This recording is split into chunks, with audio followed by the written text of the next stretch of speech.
தமிழ் நண்பர்கள் எல்லாருக்கும் வணக்கம். ஏன்டா நீ இன்னும் வீடியோ அப்லோட் பண்ணலன்னு தானே பார்த்துட்டு இருந்தீங்க.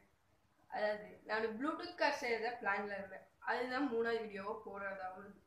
ஆனால் வீடியோ எடுக்கும் போதே பாதியிலே ப்ளூடூத் மாடியூல் போயிடுச்சு. அதனால நான் ப்ளூடூத் மாடியூல் புதுசாக வாங்கி தான் நான் அந்த வீடியோ போட முடியும். ஆனால் அந்த வீடியோ 4th வீடியோவை நம்ம போடலாம். இப்போ இந்த 3rd வீடியோவில் நம்ம என்ன பார்க்க போறோம்னா மோஷன் சென்சார் எப்படி செய்யறதாங்க.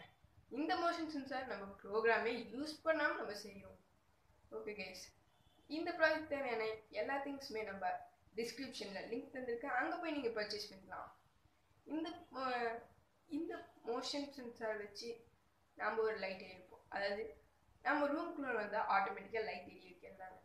இந்த மோஷன் சென்சார் உங்களுக்கு 150 வரும். இதுலேயே ஒரு 80 rupees வரும். ஒரு 5 volt அடாப்டர் நீங்கள் ஒன்று வாங்கிக்கணும் அப்படின்னா உங்கள் வீட்டில் இருக்க பழைய மொபைல் சார்ஜர் கூட யூஸ் பண்ணிக்கலாம். அது உங்களோட இஷ்டம். இதுக்கு கொஞ்சம் ஃப்ளைட்ஸ் வாய்ஸ்லாம் தேவைப்படும், அவ்வளோதான் கைஸ். இப்போ இந்த ப்ராஜெக்ட் எப்படி செய்யுதுன்னு பார்க்கலாம். வாங்க வீடியோக்குள்ளே போகலாம். அதுக்கு முன்னாடி நீங்கள் என்ன சப்ஸ்கிரைப் பண்ணால் மறக்காமல் சப்ஸ்கிரைப் பண்ணிட்டு பக்கத்தில் இருக்க பெல் சிம்பிளை கிளிக் பண்ணி ஆல் ப்ரெஸ் பண்ணிக்கோங்க. அப்படின்னா நான் அப்லோட் பண்ணுற வீடியோ உங்களுக்கு உடனே தெரியும். இந்த வீடியோ பிடிச்சிருந்தா லைக் பண்ணுங்கள், ஷேர் பண்ணுங்கள்.